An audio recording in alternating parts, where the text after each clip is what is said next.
slides. It goes down. It's too, and it's cold in here. I think.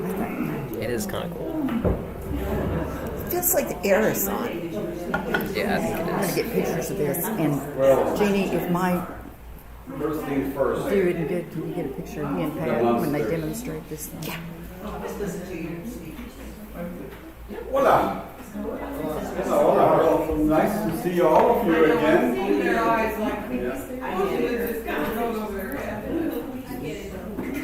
Nice to see all of you again. And as you can see, it's a world in transition again. 21st century turned to be a century that we plan, but who cares? Because it's not going to work. And then we change, and then it works. Then if not, we'll make it work. So it seems to be that way. So nice to see all of you. We have some newcomers. Who are you? John. I know, yeah, but that doesn't tell us anything. What do you do? Who are you? They'll come from Africa. Well, I restore artwork. Okay, wow. That's You live in cool. Washington? And in there. Lots of people hang out here, Yeah. you know? You and I, what do you do? That's super cool. Okay. And I'm still working. Is it working? Well, the rest of the colleagues we see more or less every month, and they come from Long Beach all the way to Who's Timbuktu. this? And everything in between. We're looking forward to it. And everything in between. Even Ocean Springs. Yeah, even Ocean Springs is here. So it's a world in transition because this used to be the architectural library. But the main library at Ocean Springs is being restored. So they requested the Mary C that they needed to have space for special collection books. So for a while then, all this thing was going to disappear. And so conversation started, and the plan was presented, and we worked on it, and eventually it's now happening. So I prepared a drawing. We, in the room that we have been using previously, the whole same room down below, turned to be a good room because it's up 24 by 26 feet. Had a big table, as you remember, and Shazam empty walls. So that was really, really good because Diana and I live in a house that we cannot afford to buy another pinhole because there are no walls in the house. There's more windows than walls, and the walls are already occupied. But this room has walls. So a little bit of creativity. So the bookshelves that used to be here were reorganized down below. And then the roll counter, which was here, was incorporated with the bookshelves down below. So next year will be now a permanent place at the Jose room, which is downstairs at the other end. So the books will come back, some of the collection will be added. We'll have tack boards, so art can be posted on the wall because the Mary C is there's so many programs and the children have art displays. So now the walls, instead of being art, they'll be able to pin things around. And so things are happening. Right now, if you want to peek, feel free, but all you're going to see is boxes that high. And nothing more, they're just boxes because everything has to be taken out of here and then transported down below after the shelves came out of here and then began to be reorganized down below. So the city will bring some books in here while the library downtown is being remodeled, and then Shazam, the Mary C has now another room for activities. So it really, I think, kind of worked well that way that we have a place for lectures, a place for cultural meetings there, and then the shelves will travel with. Those remain here later, already built well, and maybe the windows of this day. And now you have another room for the many activities in the Mary C. So that's why we are sitting here, and we have been in transition. And it did look like this, at 2 o'clock in the afternoon. Even the wall was painted because there were holes for the anchors where the bookshelves were here before. So there was a little bit down, so we kind of figure out what to do. So it's a little bit of Shazam and magical curtains. Yeah, so we'll assemble the new library and the new place to sit there. And I was able to accommodate the pieces in here, and there's enough space for all the chairs that were already there. So we didn't actually take a lot of space out of the room, but it has a repurposed area using whatever wasn't there. And they have a good generous table. So that was it. So, and all this started because these two beautiful ladies in here. You know, when I came to Ocean Springs, we were thinking about coming here, and as soon as Nancy was the interim director, and Pat has always been here, the curator and organizer, and the moment that they heard that I was here, they sent the troops and said, we need him. And and that started the whole dialogue. So thank you, because without you, it would have not been possible, any of these things. So It's our good fortune. It's our good fortune. Yeah, it really worked, really worked. And they're still involved in everything, in the exhibits. There's a new exhibit down below. So if you haven't been here visited, please come back and see it. It's worth it. There's a lot of interesting work exhibits, more contemporary.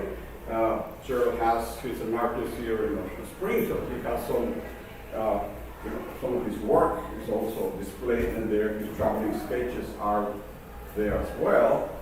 And he's another responsible guy for putting us together and took us to Italy for the summer. We started 3 years ago, but then COVID came, and of course nothing changed with COVID. You hear the false news. COVID didn't change anything, you know that. But nevertheless, we were trying to go. COVID came, we have to reorganize the whole thing, and then this springtime said, yes, we're going. So Madame and Pat and Gerald, we all met with another group of people that he organized. So we spent a gracious sojourn in a castello in the outskirts of Siena, which was really, really very, very special place to be.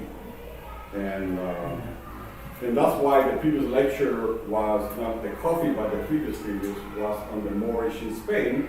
Because before meeting Jared and Pat and Diana and I did a turnaround in the Iberian Peninsula in Spain and Portugal, and then all through the Moorish. And they took a week to go from Barcelona to meet there in Florence. So we took trains and buses, and it was really very, very, very nice, well worth it. So, of course, we saw things along the way. So, some of those things will be in here. And one of the favorite places was Marseille, and our dear friend is from Marseille. So it was nice to go to visit his city, because we have, between wine and coffee and sugar cookies, Marseille comes and goes, and that's it. So it was really spectacular to be there. It's supposed to be the oldest harbor in southern Europe of the Mediterranean, and everything is still there. So I have the privilege to say that I walk where Julius Caesar walked. I walk, I'm not kidding. No, I'm not kidding. Julius Caesar walked in there. He said, hey, one of these days, come by Donald. I'll meet you there. There. I'm sure there were pharaohs and people from Greece walking. The harbor is still in there with this replica skeleton, some of the Roman galleys. And the main street goes still to the Acropolis of the Greeks up on top of the mountain. And so it's all there. It's really, really spectacular. Recommendable. Good food, good wine, good ships, good sailing. Really nice. So all these things is basically what has made my world. And thanks for sharing it through all these lectures, because what I bring here is my readings, my life, my findings, and experiencing of the places I had the chance to be there. And if I had the money in my pocket to travel the world, which I never had, we're architects and artists, so we never have enough money, but we have imagination. So that's the good thing of it. So even if I had the money in my pocket, I would not have had the chance to open so many different doors. Because money takes you places, but it does not open doors.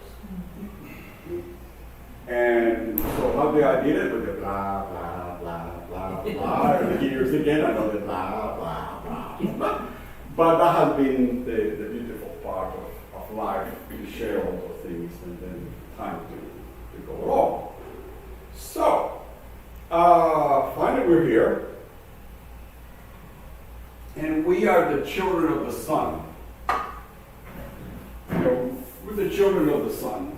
Without the sun, we basically won't be here. We won't be here.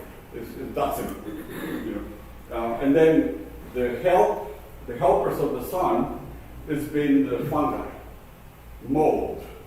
Without mold and fungi, there will be no planet Earth. There will be no life in here. You know, we see them all over, the leather in Ocean Springs and the bathrooms without ventilation. You know, behind closets, the bells, they're all green. But that's actually what creates life in this planet. But the sun is really what does it. So tonight is going to be a journey of this beautiful thing that we call the universe. You know, the universe has a mind of its own, and it's perfectly all right because it has been living with COVID for billions of years. Because it changes. The universe plans and it changes.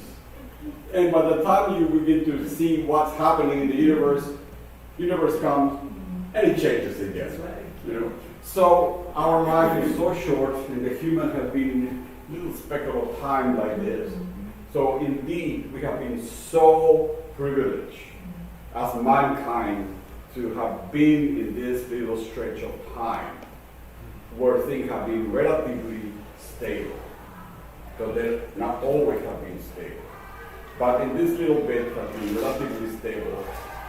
Or our life is so minuscule that we think it's an eternity and it was just another little bit. But the sun is the one that did it. Hello? I'm sorry. I'm not here. I'm not either. You're here. You want to go? Someone I can't remember, sorry. Oh, those. Nobody gets those. Nobody gets Red light. Nobody gets those. Yeah. So trying to put the things together, the skies and the stars have always fascinated me. I love this planet for what it is, the life. And seeing the non-stability of the heavens has been refreshing. So in this little bit of time that we have been humans, things are always moving and changing, and certain patterns began to be felt more than looked upon by humans. So that's more or less where tonight is going to be. You know, what has been this quest for humans to understand this beautiful planet that changes all the time, and finding some constants that have been relatively stable for a short time, but they're not going to be here forever. And the changes will continue. Oh, I'm not here again. So, and that's where the equinoxes and the future of the life, so talk a little bit of this. So this is where, you know, this thing of the equinoxes and the solstices appear. So the lecture is going to be in three different parts. One is what are equinoxes and what is the solstice. The other one is the hands-on, because we understood what took to create solstices and equinoxes. Because a dear friend Pat and I, he had this idea, said, let's build a machine to explain the equinoxes. And what happened is now I know that the last name of the universe is Sheehan. That's the last name of the universe, Sheehan. Because they had had all this time to put this sphere planet to do its things, and it took us 3 shops, all Sunday, part of Monday, and part of Tuesday, And we still didn't get it completely right.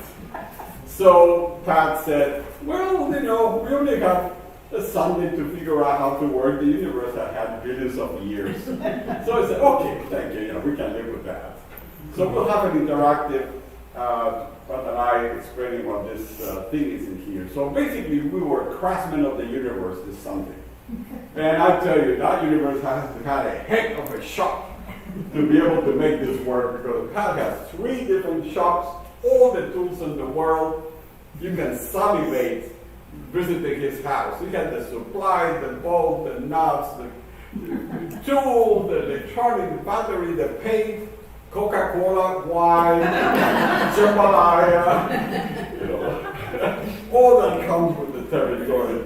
So that was really nice to do it. But the quest tonight is basically the sun. And what we humans have to deal with to try to understand the sun. We humans around the world, and we manage to populate all regions of the world. There's no area in the planet Earth now that humans are not living. There's not inhospitable places anymore. And somehow we have been able to adapt or use the noodle to make ourselves live in really inhospitable places. But we're all humans, and the sun is very unstable. It has only been there for billions of years, but the darn thing moves. It starts in here, sets in here, sometimes here, sometimes there. I'm sure the sun is drunk. The sun is drunk. It's completely unstable. And we the humans are stable, so we wanted to see patterns. And that has been all this quest of what it's about. And to be able to understand the sun, they put something in between, which is another, or maybe the springtime, which is time. And to celebrate, to recognize, to wonder, to show power, to control crowds, then people began to build edifices and structures to be able to put some order into this drunken sun that moves all the time. All the time it's moving. So that's the quest tonight. So let's go there. Okay, what is the etymology here? Equinox. Equi in Greek is equal. We still have the word equal in English from equi. And nox means night. That's the root of the word, So the Greeks began to call this when the nights were equal to the day. And they never equal, but they're opposite, which means the length of one night is equal to the length of one day.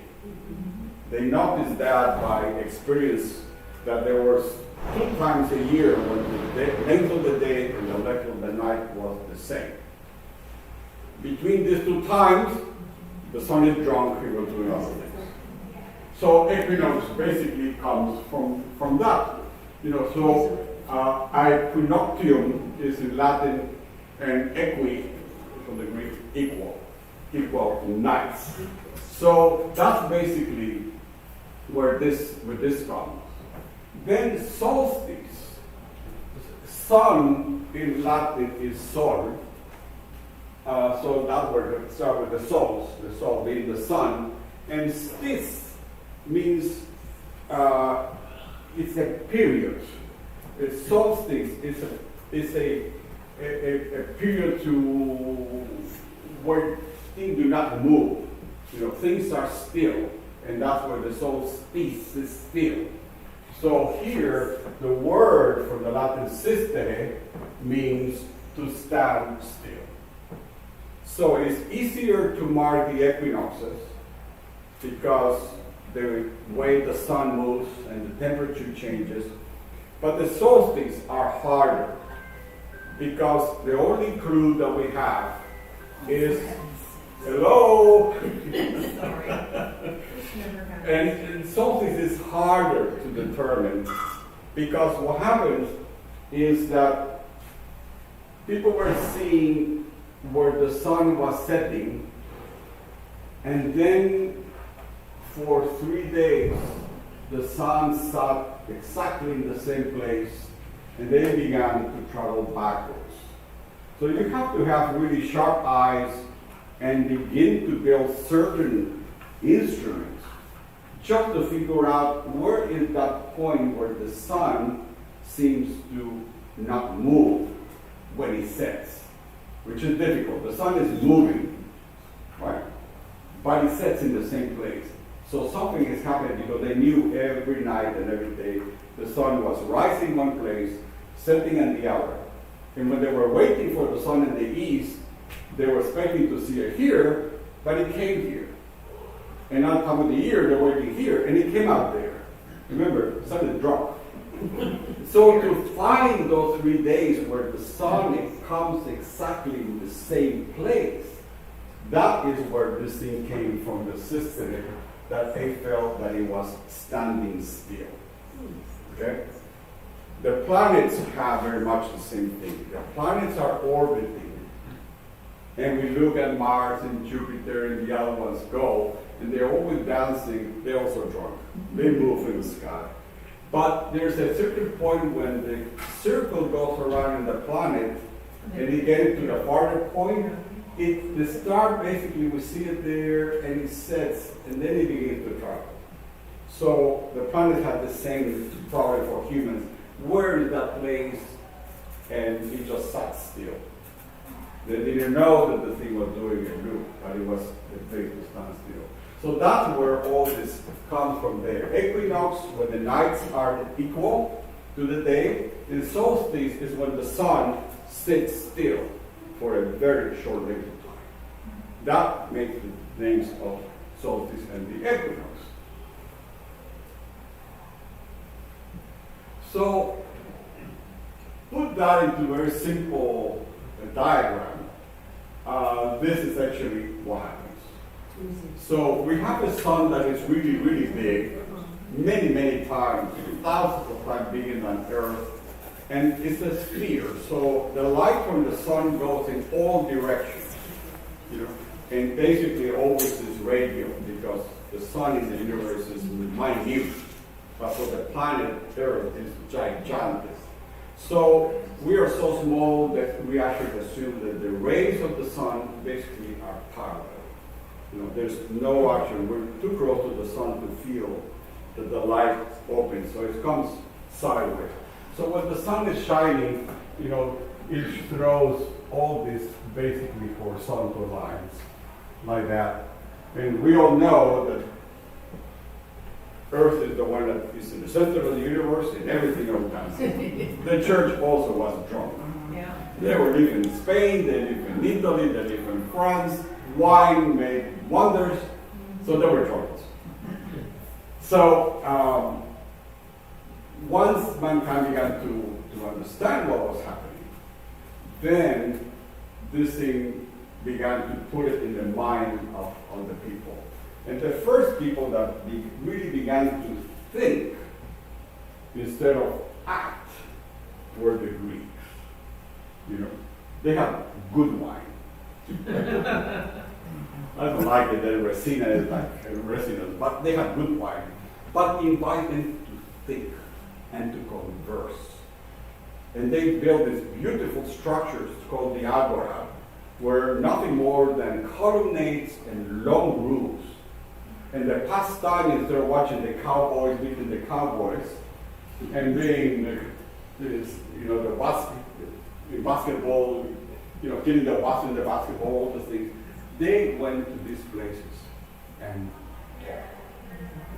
So ideas began to develop and began to be recorded. Not everybody knew how to read and write, but a few did. They recorded. So this concept of this movement, no telescopes, no algebra, no mathematics yet, somehow they managed to figure out that the planet Earth was not the center of the universe, and that we were travelers in space. It's all theoretical. But basically began to connect exercises that we'll see the buildings later into what happens in here. So you can see that the rays basically travel horizontally in here, and when the sun is at one particular place, then the sun hits this area of the planet, and like magic, 6 months afterwards, it's doing the same thing, when we travel around. But notice that in here, North America is basically on top. And by the time we get here, North America is closer.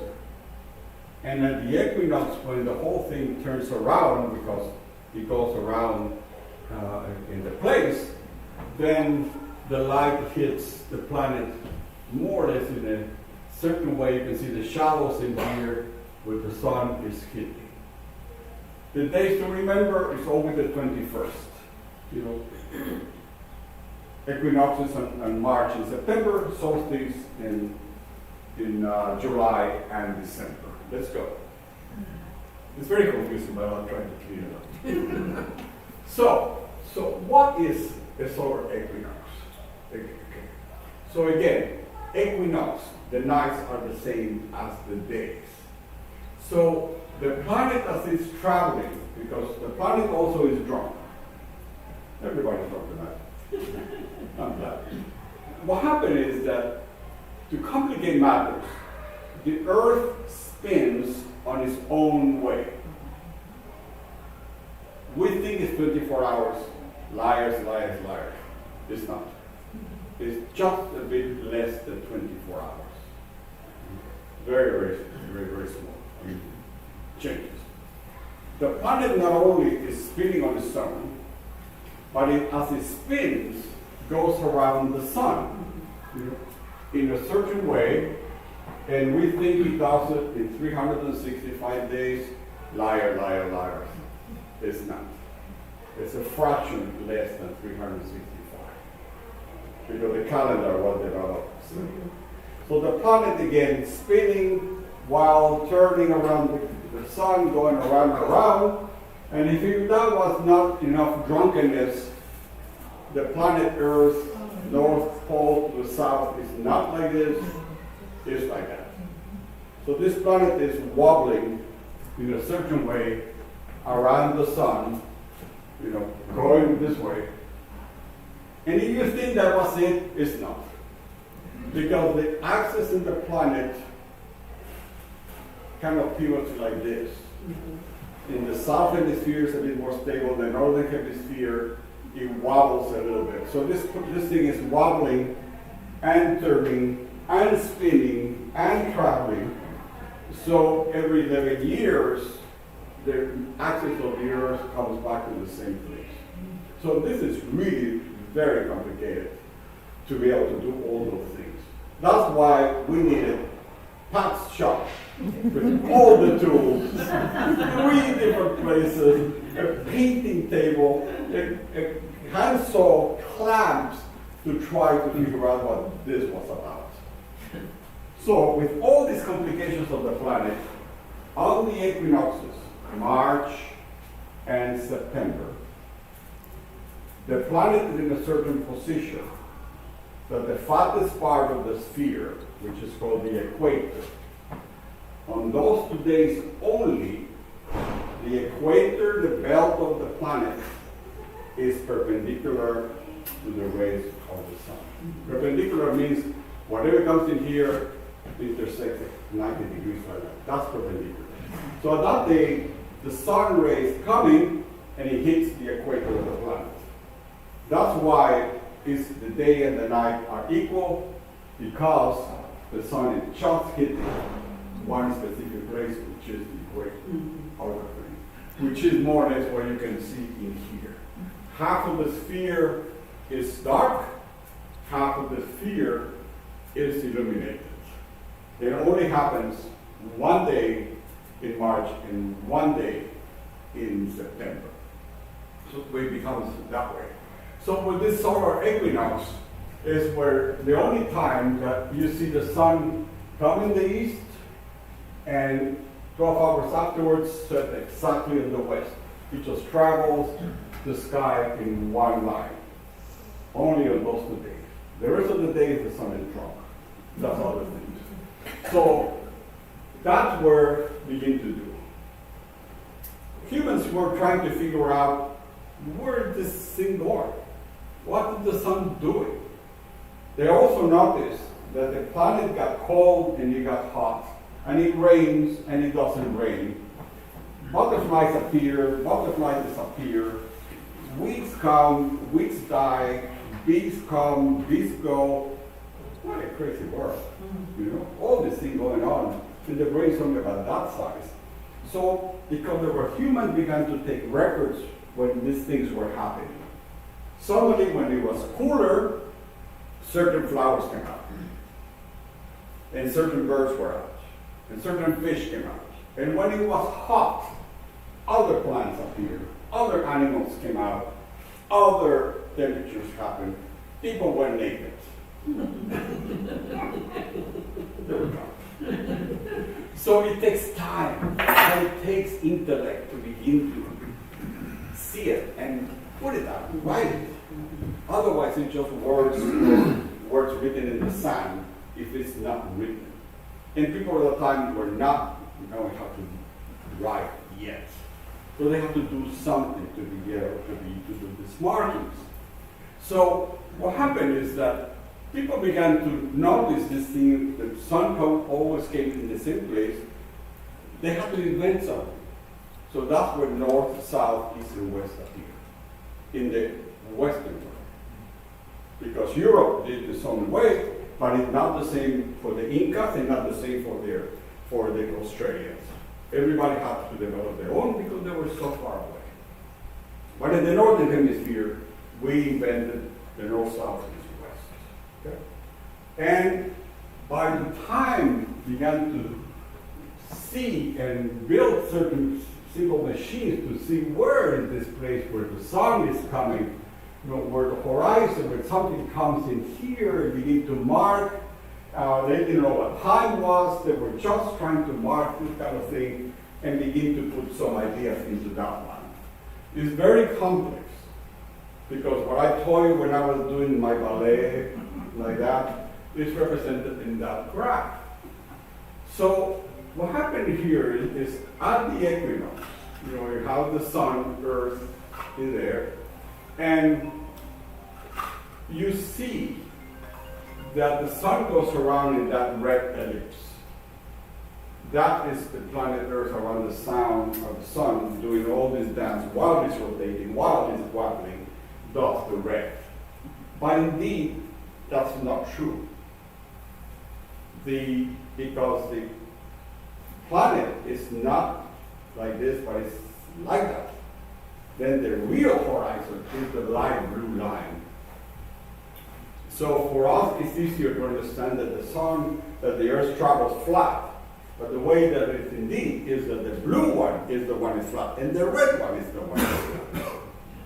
So again, it just has to be thought over and over and spoken over and over to be able to do it. And in the red line, which is what we think we travel, is when we see the zodiac constellation, which are all these ones in here. So the Big Dipper, Cassiopeia, then you have Scorpio, because the stars move in the same plane. So we travel all the way together. So, come on, let's go. So to make it more complicated, okay, we now have this idea that the Earth goes around, it's spinning, and you can see here this red thing, which means the planet axis is doing this. So the planet is wobbling from the North Pole, from the South Pole, doing this while doing the rest. So once this wobbles one way or the other, this line of shade of light travels a bit further north, or travels a little bit less to the north, because the planet is doing this constantly. And every 11 years, it returns to the same place. So put it into graphs. And here is where geometry begins to be thought. My son, in his master in preservation studies, did a study of water works in the coffee plantation, where water moves everything, the wheel, the power, transportation of the coffee. You saw some of the images last month. Everything is water moving the coffee every place. So he went back, and the aqueduct that moves the water from the river to the wheel is a complicated system. So he went back and tried to research how the people began to get into this idea of equal distribution of water. And geometry basically is almost human instinct, but the Egyptians and the the Mesopotamians, Iraq, had the same problem. They live in the desert, and you have one river, the Egyptians. The Babylonians are more complicated. They have two rivers to deal with. And the rest was a desert.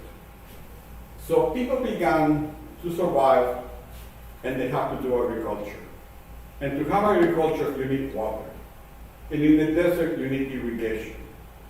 So how are somebody going to be able to take the water from the Nile and from Tigris and Euphrates and Mesopotamia and give equal water to everybody, when everybody owned a different size of land? Again, another beautiful thing of this noodle that we have. So they really had to invent a system, a numerical system, that they have to learn to measure the plot that you own, measure and find the surface, the size of the surface. Some were small, some were medium, some were large.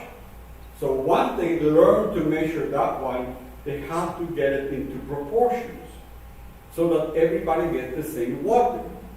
The small parcel gets the small amount of water.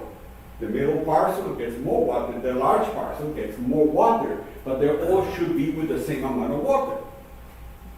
So to do that, the Egyptians and the Mesopotamians, completely independent, began to develop what we know now as geometry, which is a line and numbers and angles to identify the boundaries of this plot and then calculate the surface of it. And then put the proportion into the volume of the water. Well, the sky, because the sun is drunk and the earth is drunk and we are not drunk yet, we have to do the same thing. So it took all that noodle to be able to create a simple diagram like that, which is very simple, but it's not. So what we're looking at in here is that we have the sun again in the center. And in the previous slide, the planet traverses, on the red line. Remember the previous slide? That we feel that it's horizontal, but indeed it's an angle. So the planet travels in this angle in the sun. But from the sun and the skies, because we are turned and there is a horizon, then that is this blue one that the Greek call it the celestial equator. This is basically beginning to put an equator on the universe. This is 4,500 years ago. And today, the kids without the cell phone are no. You go to McDonald's and it costs 27 cents and you put $1 and you put 2 cents on top. And wow, what is it you're doing? What are you doing? Give me more money, just 2 cents. And they don't realize that all I want are two 25-cent coins. They cannot do it. So this idea that not only the Greeks were able to find that we're traveling sideways, but that the universe also has its own equator, which is the blue in here. And somehow they were able to figure out between the equator of this universe and the equator of the planet, there were 23 degrees. That's where the geometry comes in there. It's just like distributing water and measuring the light. It's 23 degree tilt. Okay? When the red circle, which is the planet that's traveling, meets the celestial equator, which is the blue, when they meet, that is the day of the equinox and the solstice. Again, it's all ephemeris, right? It's all ephemeris because it's all happening in space. Mm-hmm.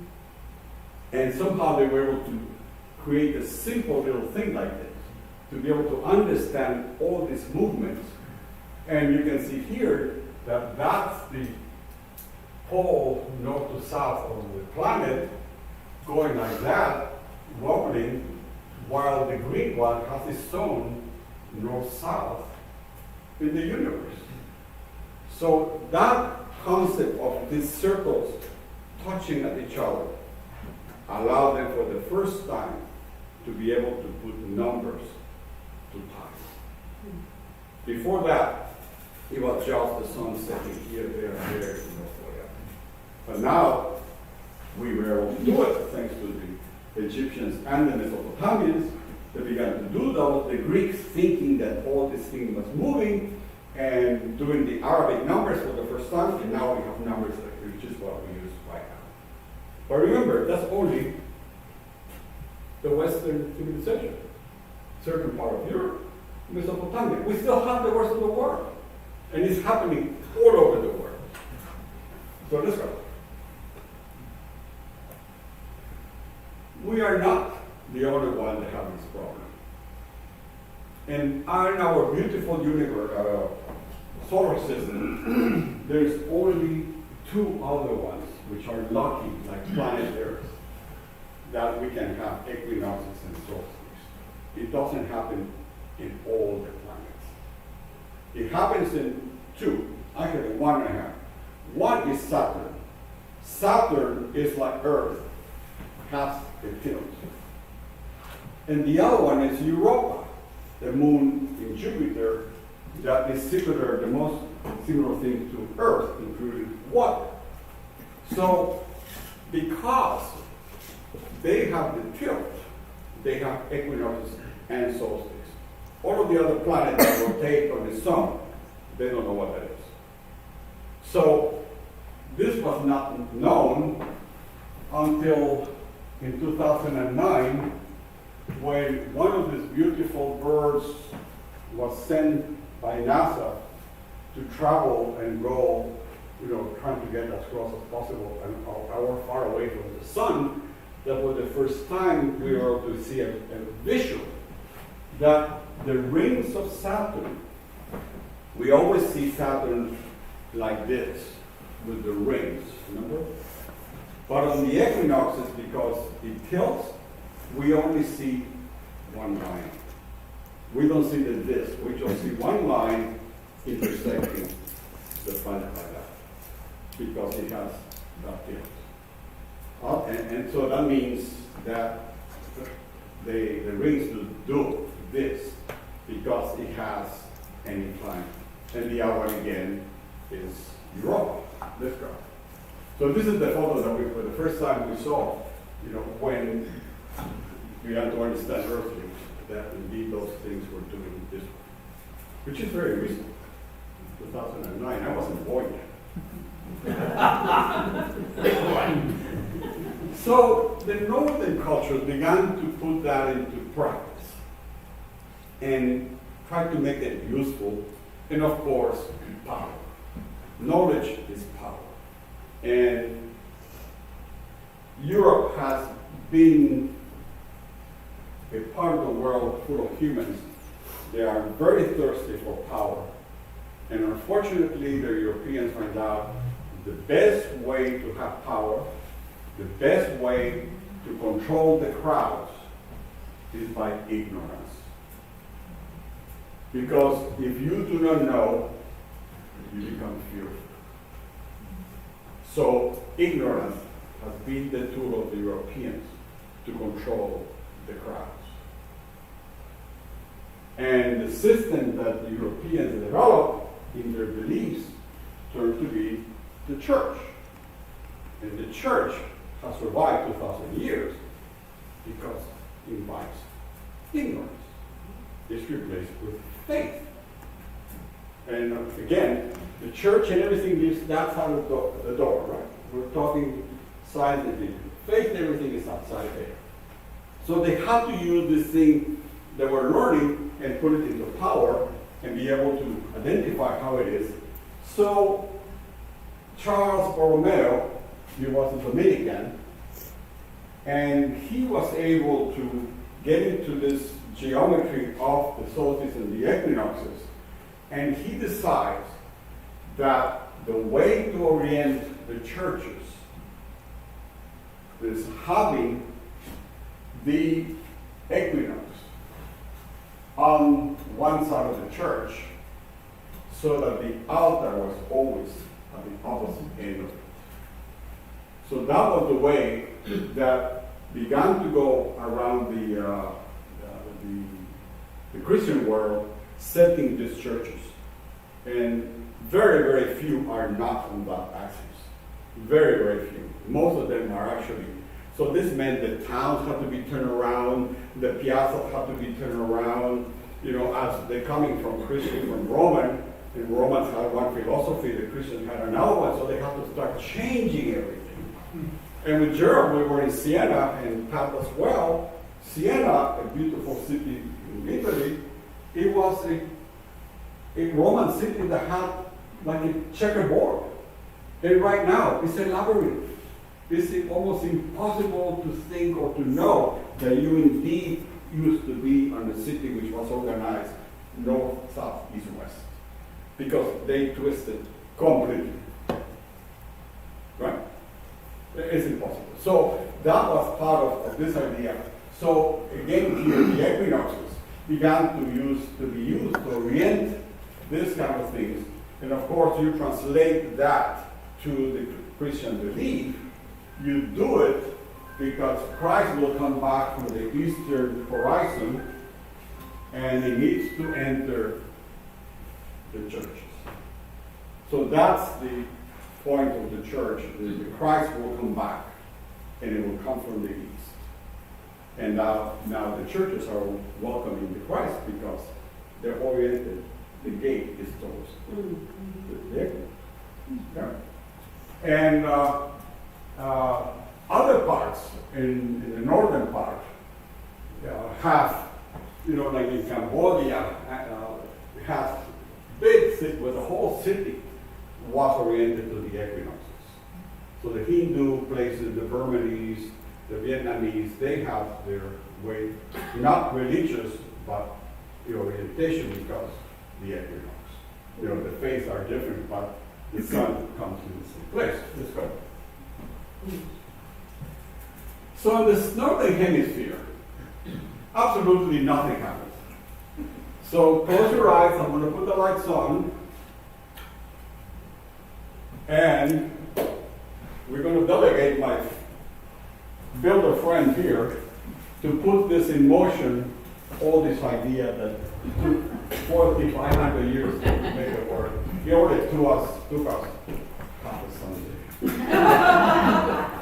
A little bit on Monday. And a little bit on and we did it. But we went through several rehearsals, and it was interesting to share the idea with Pat. And everything starts with an idea. And this idea, Pat said, the equinox is coming. And we're going to get 2 bicycle wheels and put some pegs, and then we get an 8-inch globe, and we solve the mystery. And said, yes, let's go and do it. hot, hot, hot. It wasn't like that. Number one, we only found one wheel for the bicycle. We went to the junk right there behind the lumber yard, and there were a bicycle there, and somebody had crashed, so the wheels were all like this. And like magic, there was one wheel there with the rubber on top, just sitting on the sun. I said, "Why, man, yeah, I want to be part of the machine." So we located the wheel. Then we went to the shop, and we began to work. And the tools began to appear. So we began to scavenge pieces. We said, well, we need to elevate it, put it someplace. So began to work like this, and began to fasten. Well, we couldn't do it. Something was bent. We had to drill more holes. And by the time we drilled the holes, the spokes were in the way. Then we had to set the whirl, and the whirl came with the tilted, which is why you always see the map. And the globe tilted, it didn't work for us, because this is now the celestial horizon, remember? So we're traveling this way.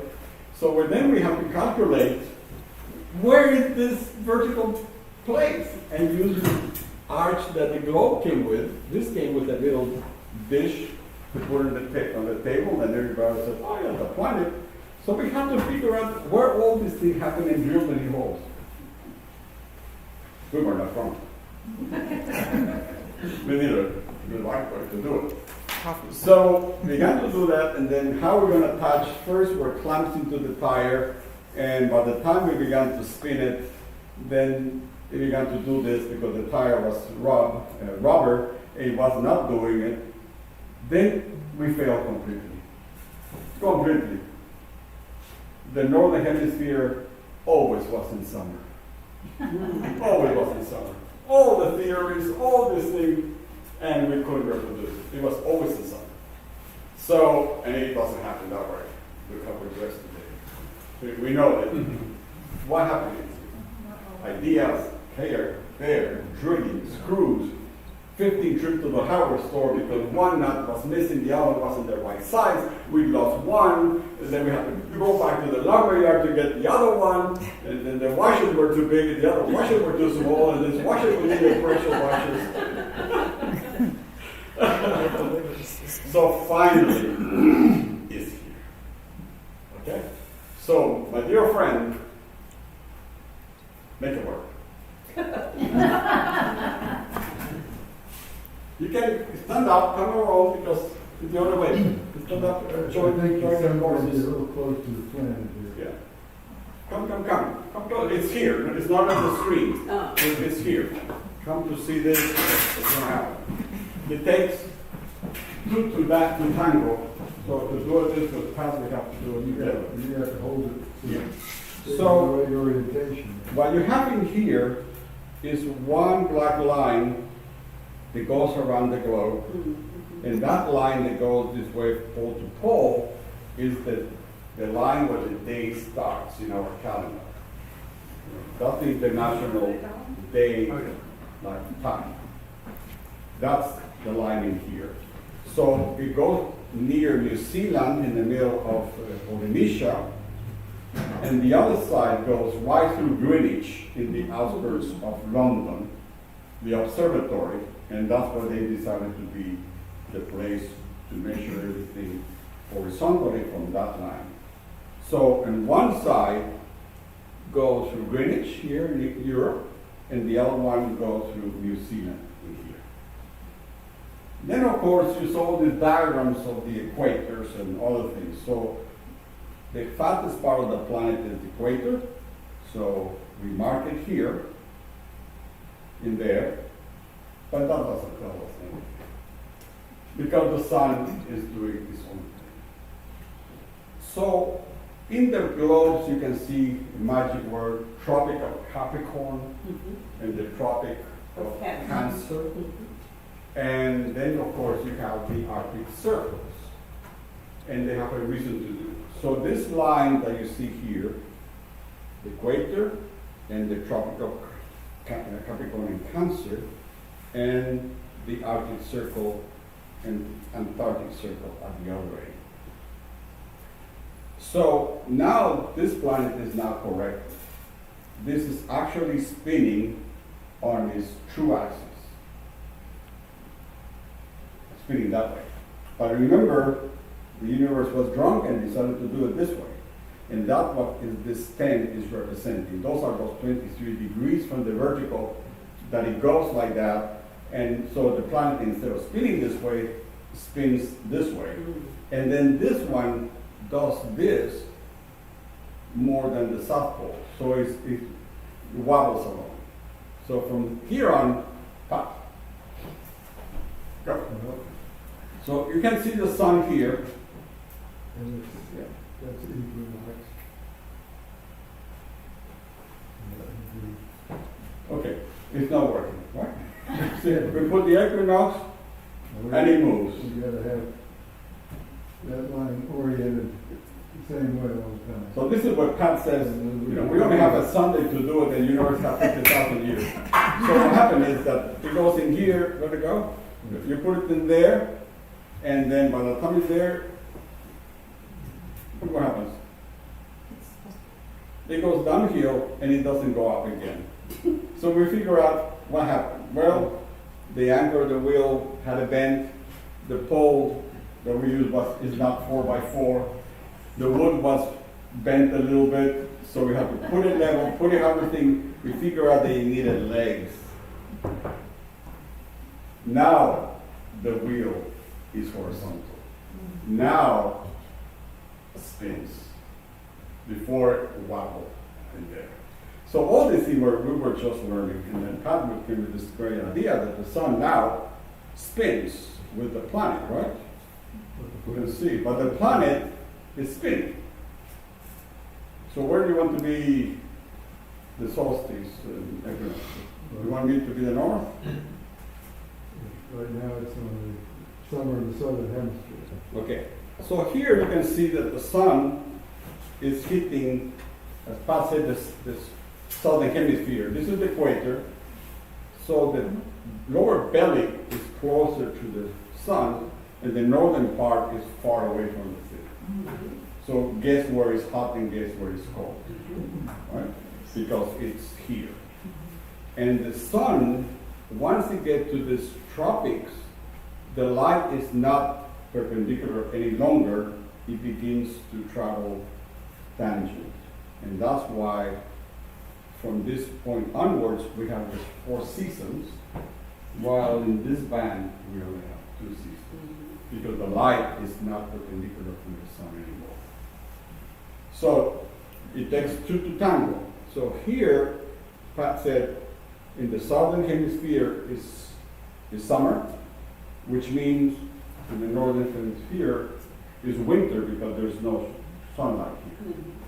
As he begins to travel a quarter of a turn, Pat takes the sun, and I have to take the planet. I'm Hercules here.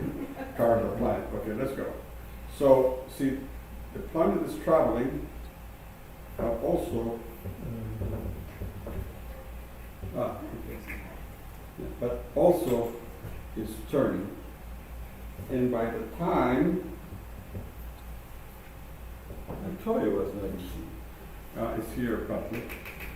Oh, Okay. Okay, now you know that the planet is inclined, right? You take that out. See, this is how it. So by the time it travels from here and it travels to there, which is the equinox, because this is the solstice. Now you can see that the light of the sun in here is hitting exactly the equator. Look. So that means the night and the day are the same, and the heat is the same on this part of the planet. And you can see how close it is to the sun and how dark mid-light is in here and completely dark in the outer circle. So that's why that while we're baking in the sun, the Eskimos never see the sun. Because the rays are not on top of the planet. You can see how each other goes around. Now we go, continue our trip, and we're going to go to the 21st of December. So Pat keeps traveling, and I keep turning till he gets to the international line to Greenwich, here. So once the planet gets in here, look how much darker we got the top of the planet and how much light we got all the way to the underside of the planet. Again, without the planet being tilted, nothing of this will happen. And we are so privileged that only Saturn and Europa have this beside us. And then to complete the turn, we put Mr. Pat. He keeps traveling around the universe, and I continue to go now to the equinox. And by the time we got to the equinox, look, the equator, again, it's right in front of the sun. So the same thing happens. There is light in here, there's light in here, the equinox, and darker on the upper portions of the planet. Another 3 months, and the planet continues its journey and returns to the timeline, but in Tahiti, not in England. So now, again, they are in summer again in the southern hemisphere, and look, no light in the north. So here is where we have Chicago and Toronto, and all these things here, and Detroit, all the way here, and the Eskimos, they never see the sun. So, the universe, as Pat said, had a couple of billion years to solve this mystery. We did it in the sun there. You went to the barber store. Oh, yeah. Yeah. Yeah. Pat had to measure all this, put the level, mark all this thing, and one leg is taller than the other. As you can see here, you have to be able to do it because that one has a little kink, and the thing for the bicycle was designed for the bicycle, not for the work. And he came with this idea of having the sun in the center representing the movement. So it's very complex, as you can see, even in a simple machine like that. I'm sure the universe had not 3 shops, I'm sure I had 15, trying to figure out how to make this thing work in the universe. Thank you, Pat. That was a great idea. Now we're in trouble because our lady say, you have to do more things like those. How to invent more machines? Okay, watch your eyes. I know, we go back to this. Okay, so now that you know that the solstice, when the sun is in the lower part of the planet and it's darker in the upper part of the planet, then in the northern sphere, like it's on Hinge, then they had to figure out what are we going to do to make this markings. So probably started with a simple machine like this and sticks, trying to put sticks while the sun was setting and the sun was rising, and then it didn't work. They had to figure out they have to be in one place, stationary, because it's the center of this wheel. If you are this way, then that looks different. If it's here, you see it different. So they have to figure out that was happening, and eventually they figure out that the circle was going to be the magic for that. So in the summer solstice, you can see that the sun here is rising between 2 of the big pylons. And 6 months afterwards, there are no pylons. So, because the sun traveled, and the circle on one side still has the pylons complete. But on the other side of the circle, those stones are missing. The Stonehenge is not complete any longer. So that's why, even though that sun is setting exactly opposite where this sun is coming, the foreground is different because the circle is not complete any longer. You have the different stones. And of course, they have this kind of thing. this has been happening for a long time. The church comes along and he wants to put power and say, this is our idea, this is our invention. So they term it. And what happened is that on June the 24th is now St. John's. And the calendar always says St. John's. So they put the closest day of St. John's to the solstice, and they call it the Midsummer Day. And that's where you see all the, how do you call them in Stonehenge, the utilities that the guys put coats and wraps and you go to celebrate the solstices in Stonehenge. Utilities? Druids. Yeah, that's when the Druids appear because they go to witness this. Yeah. And the Druids are nothing more than the sects. Now, of course, the Christians go and they go in St. John. And 6 months afterwards, it was very convenient to put the birth of the Christ, which was the other way. So now we have, power because when Christ was born, the sun was exactly in the same place, and the priest knew where he was. So you invite a crowd and said, if you're good people and you are not sinners, I guarantee that the sun for Jesus' birthday is going to come right there. And he did. Right? So this is how some of these natural things began to put into organization of people. Let's go. Also, in the northern hemisphere is Egypt. So they did it slightly different.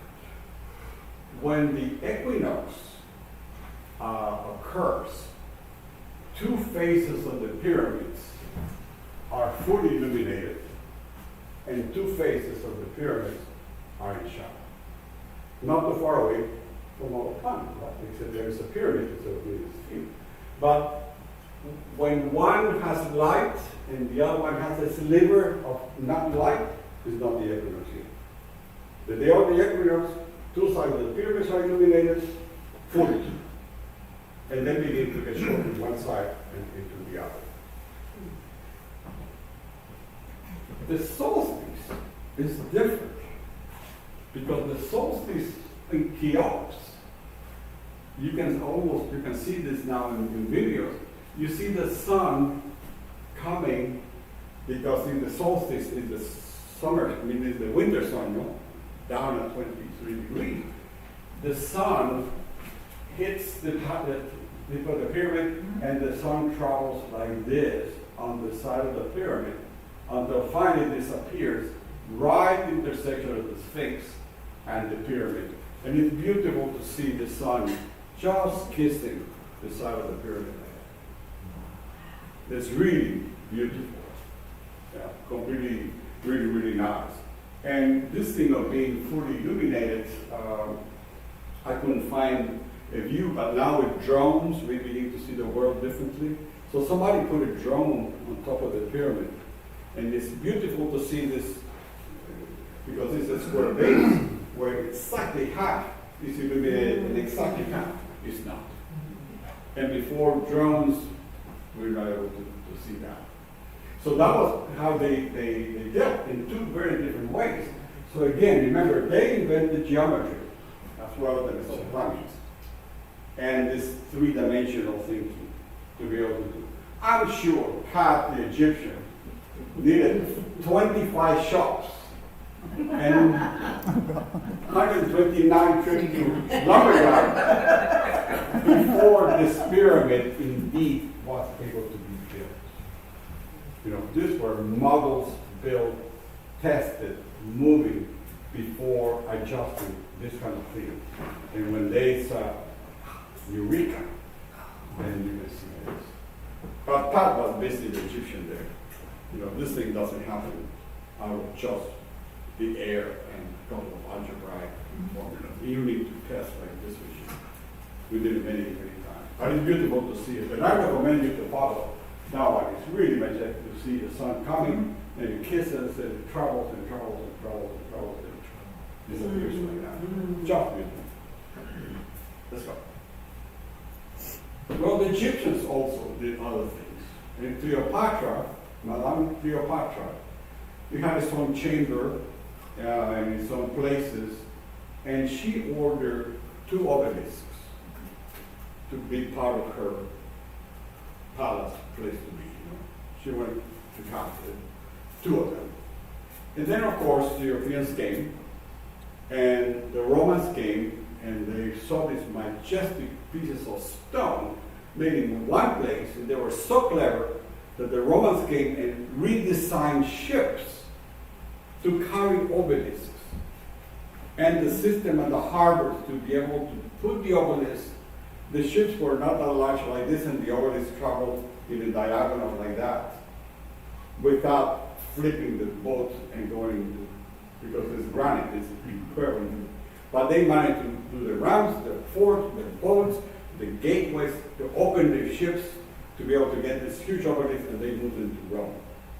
So one landed in the center of St. Peter's Square. This is St. Peter, this is the Bernini colonnade, and that is Cleopatra Leo in there. And you probably have walking here and not seen those patterns. But there's a collection of circles around this area. And if you know what you're doing, and of course the priests were not going to tell this to the people because they needed the power. Right? That's the way to control, if you know what you're doing. So what happened is that more or less in 3 dimensions, you see a collection of bollards in here, and then further out, it's hard to hear, but it's a collection of circles around this obelisk. So this is the Bernini colonnade. So that Cleopatra needle, you can see what's happening with this shadow. That sometimes, like here, this one is in this particular circle, which means it's the equinox.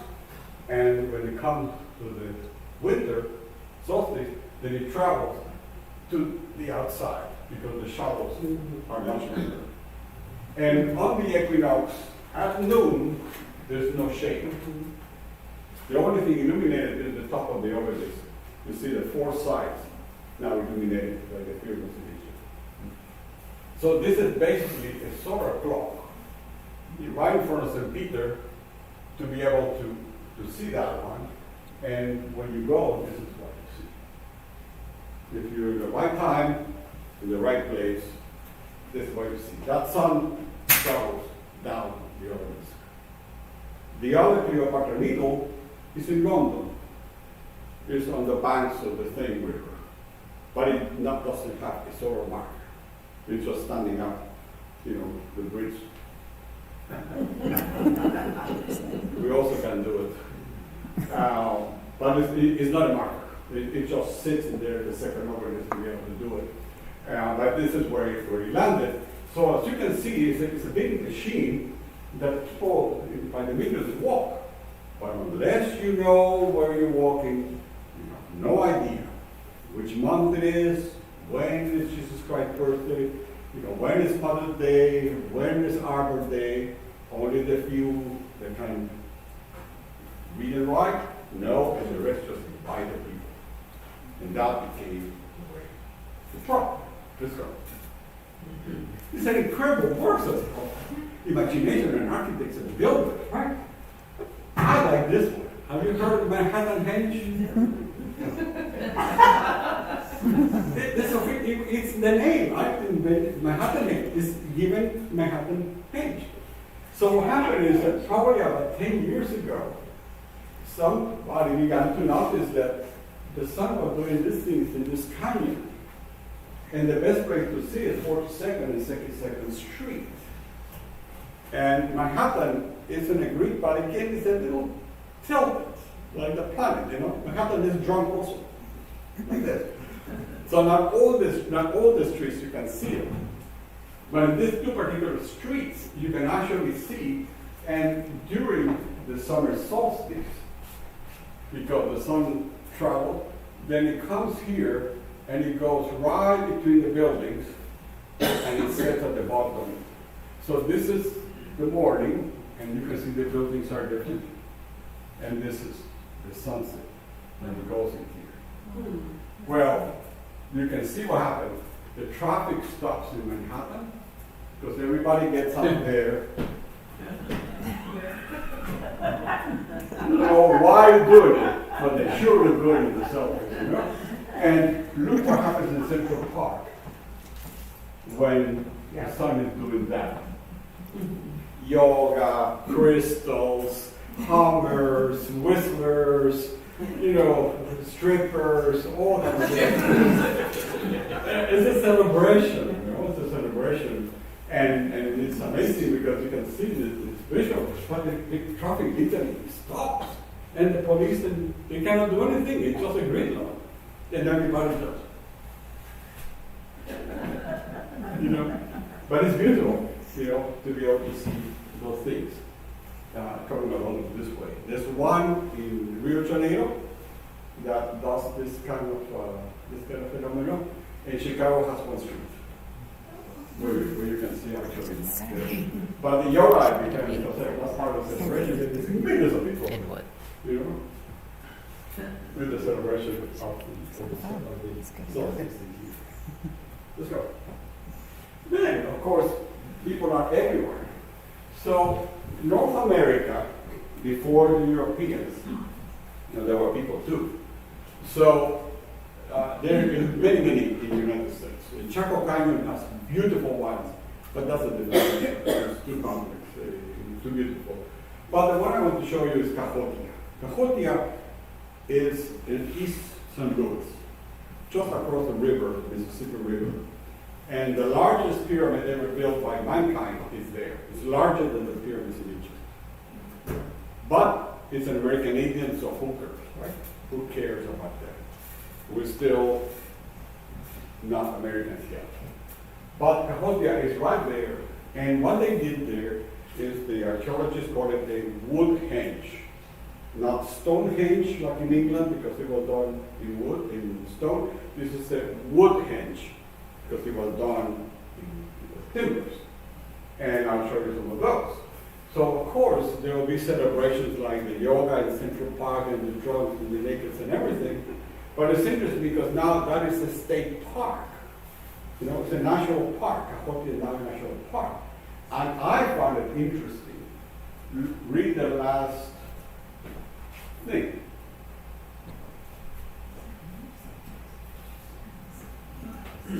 To me, it's exclusive.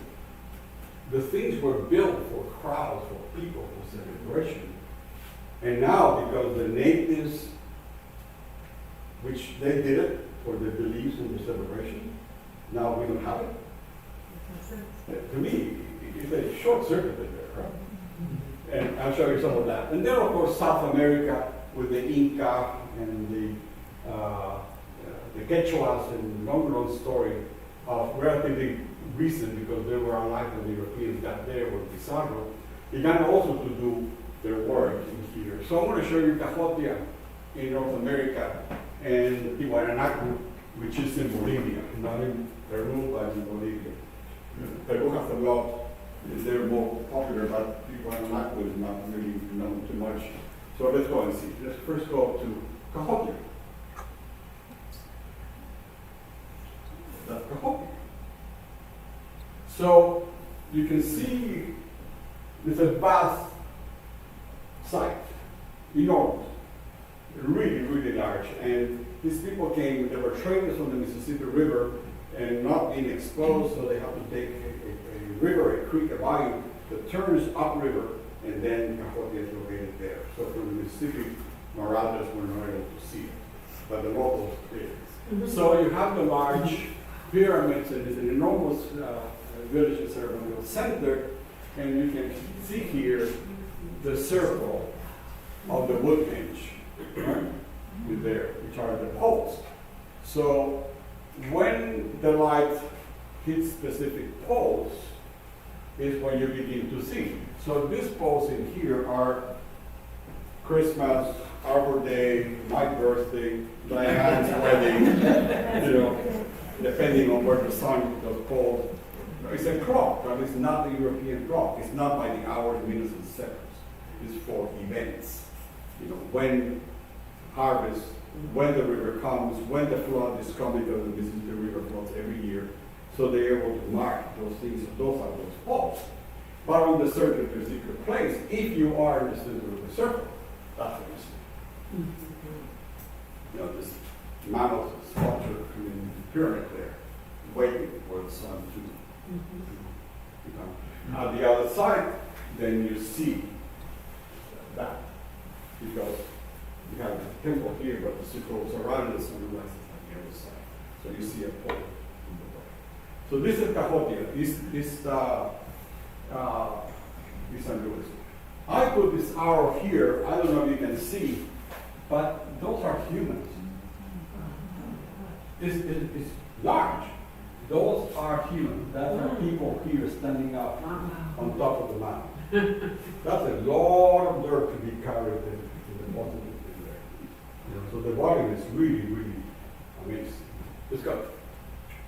And on the Central America, these were different people with different ideas. But they also were geometry.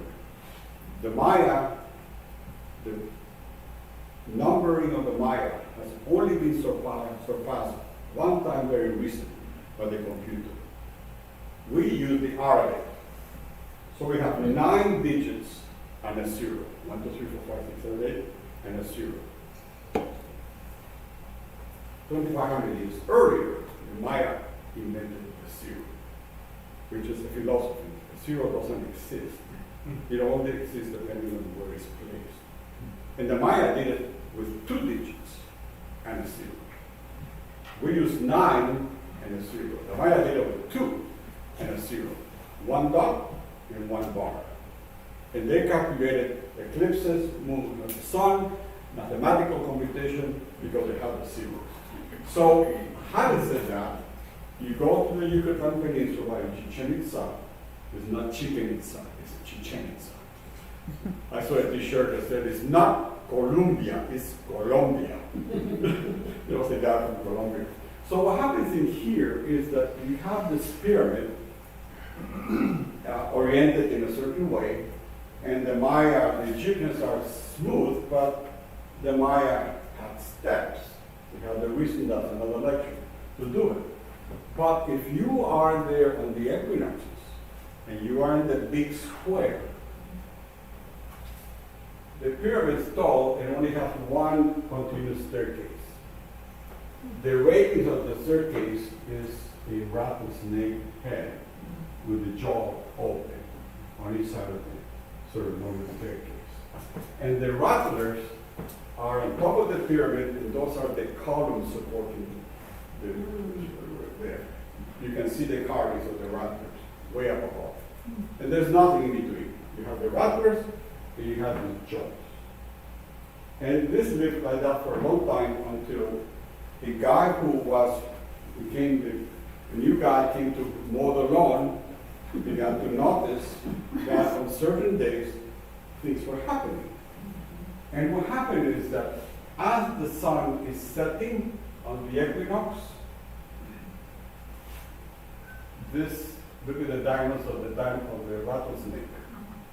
Starts with the rattles, and this line begins to travel down with those lines, the rattles, and at the sunset connects with the head of the snake. Now you see the rattlesnake with the diamond back connected to the top like that.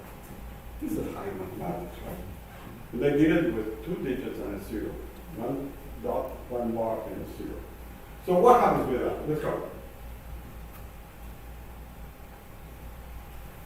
Times Square. Times Square. Chicago. Manhattan for the traffic stop. These were big celebrations because now we were able to, the priest knew exactly that the sun was going to do something. And that meant power, not going to keep everybody in fear and stupid without information. It's powerful. So now you go to do this, it's 10,000 people in that square from all over the world going to see this twice a year during the equinoxes. And you can see now, this is not because it's not oriented, but you can see like the pyramid in Egypt, lit, dark, but the staircase is in the right place. And the rattlers are here, and then the snake travels down and it connects with the mouth, and everybody. So this is a view of that. So it's really dramatic because everything is in shadows except the railing of the staircase connecting the jaws all the way to the top. So this is just, and these people were living, they didn't have metal, they have to work stone against stone, and grinding by hand in the sand. They didn't have chisels and hammers to do all this. So anyway, so that's Chichen Itza. Let's go. Not too far away, a bit further north, is Chibatún.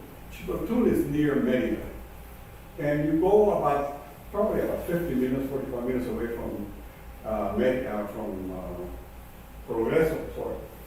And you go there, and if you don't know what you're looking at, what you're going to see is yet another Maya construction like that.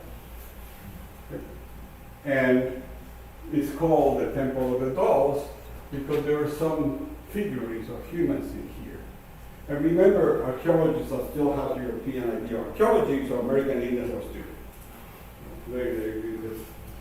So it's the Temple of the Dolls, just because there were 3 things.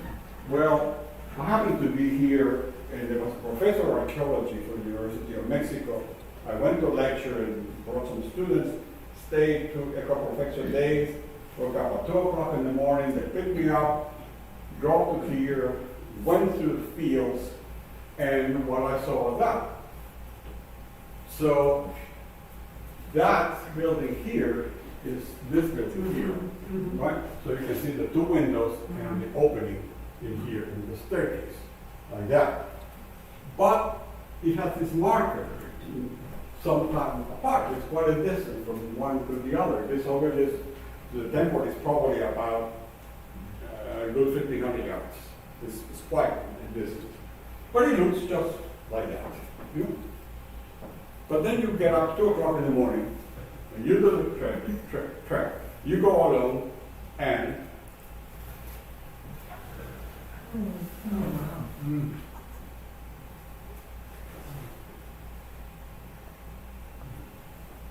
hippies, yoga, tourists, self-image. But again, the crowds are still going there. And it's beautiful. It happens twice a year. And when I was there, run from the obelisk when the sun was like that. You run like crazy through the whole thing, went around and took a photo, and the archaeologists have put one of his students in the lotus position, in here. So it was only the silhouette of this student like that. And I came and I snapped photos of the people and all the hippies and everything down below. And what I saw, it was really beautiful. I have sketches, is that the sun behind when it's like that, it projects the shade of the building in the square. So when this shade is here, what you see from there is an inverted T.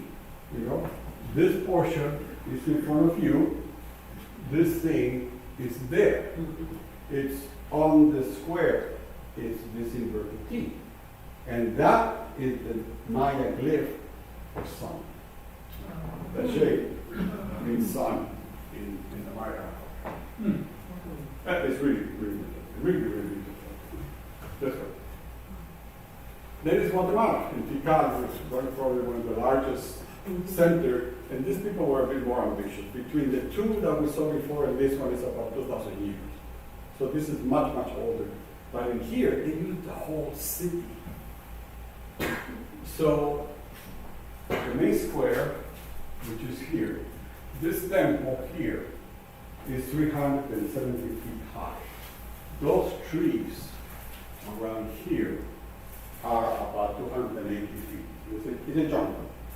So they built, without metal, these temples. There's 7 of them. You can see that one right there. It's temple number 4. 1 and 2 with the field. And if you know what you're doing, you are in this temple here at different times of the year looking at that. And what you see at the sunrise behind you is this. So that's temple 1, those are the others beyond. And the shade of my temple is here. And then as the time changes, look what happens in the equinox.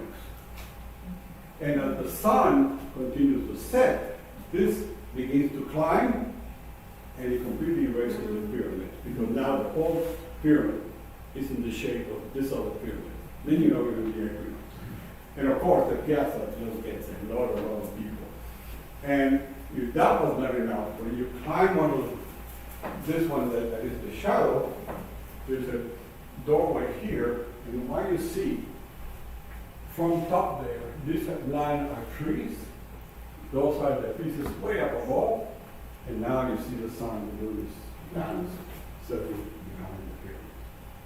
It's majestic, just incredibly, very big. Again, the power of the numbers, and he has an architect and do it. And Pat, I'm sure Pat had to be there with trying to do this kind of machinery. So to give you an idea of scale,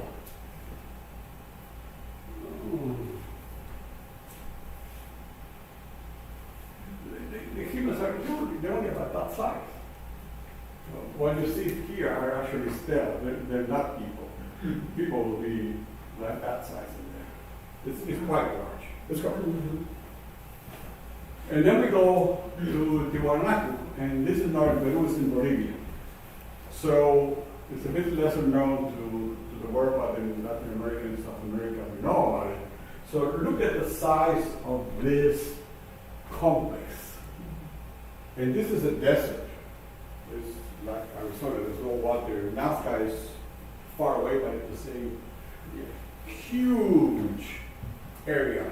And then there is the marker, so you can see the crowds here and the priest on top, indicating that I'm so powerful that today the sun sets behind me where I tell the sun to do it. So this square, which is sunken, this square here, is sunken.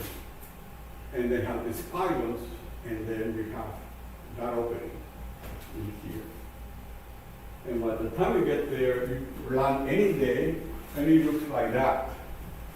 So most of the people disregard just another. Those are 3 pieces of stone. And a human is about that size here. They're mounted here. But if you're in the right day, you begin to see how that transforms to that, transforms to that, and yet this is power.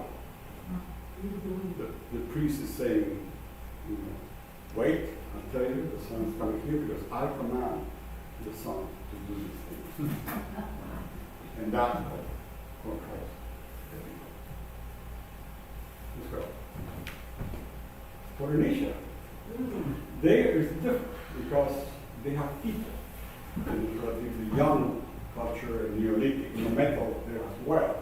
And very difficult stone because they're volcanic islands, so it's basalt, which is very, very difficult. So they represented very different. They do it with people. So during the solstice and the equinox, the solstice is the celebration of life. And life it is. Because all this here is just this exuberance of activity, of music, of the dances. And when waiting for the sun, this is what happens. There's a depression in the horizon, that you know where it is, and then you wait for the sun because you know where it's going to be coming. So you form all this with humans, and this is the kind of their particular government buildings and temples with almost like a high pyramid. And I remember seeing one image with the sun behind one of those, but I couldn't find it. But I happened to be in one of those days and one of these days.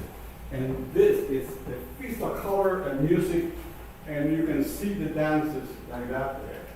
So the dances basically, it's all related to the sea, with their seafarers. So the waves come and go, and the waves crash, and the sea goes slow, but also goes back. So those movements is what's represented in orbit. It's very essential, but it comes from moving from whatever they were doing. And that is the moment when the sun comes, and here comes the sun. So that's part. There, at all over Polynesia, as well. And they have this temple they call Marae. And the Maraes are this, if you know what you're looking at, really flat structures, usually quadrangular in their jungle, and it's all basalt. You know, the stones are just put one on top of the other because they cannot cut them. And then you have the obelisks that begin to tell you that something is happening, and one has a different color from the rest in the eye. And if you see, it basically looks very much like the upper one. But once you begin to know, the moment you have a square, an orientation, and an obelisk, then you begin to know there's a marker there. So Easter Island, even though it's so remote from Tahiti and everything, they did it this way. You know, with those, you know, with the effigies. Not all of them are this or in certain places, but that was the way to be able to see the setting sun in one side of the island and the morning sun on the other one between, so it's white there. And they're so far away from each other, this girl, the people. So Bora Bora did it very much like Chaco Canyon. You see, Bora Bora has this interesting landscape. And the valleys, the sun sets in the valleys here. Mother's Day, Diana's birthday, my mother's funeral, Pat's, we got drowned in here. You know, so the setting sun, the calendar, is actually the accidents in the mountains. Seen from one particular place, because it's a lagoon, so you always have to be to this side to be able to see that. And you can see the upper one, that Chaco Canyon has very much like that moon calendar setting between, you know, pieces of stone. And in Polynesia, it is that way. And here, the Marae, seeing a bit from the upper portion, you can see the square, the sun, the entrance, the obelisk, and this is very much like the needle, Cleopatra needles in St. Peter, you know, that the shadow dances and changes and it comes to the top. That's what is in here. This one. All the things that we did. Blah, blah, blah, blah, blah, drunk and everybody. It's all to try to deal with time. What a quest we got into. But I'm not going to tell you anything about it. There's been a lot of stuff like that with the other ones, so maybe next time, maybe next spring, we'll go a little bit about it. But these are a couple of definitions of what time can be. You know, it's just a succession of happenings. And my opinion is that mankind is older than time. And I say that mankind is older than time because you have heard people cannot see the forest because there are too many trees.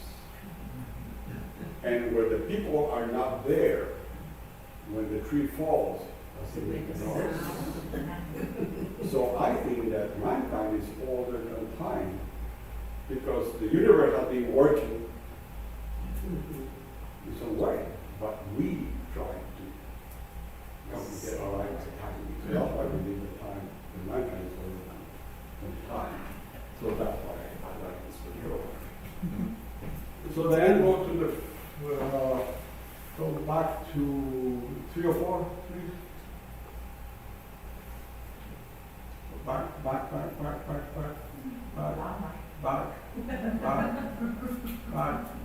One more. Okay, here it is. I'm going to put light in here. Now, we can see each other. Thank you.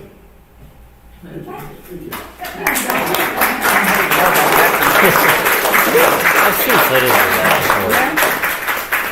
Yeah, this is great. I haven't seen it.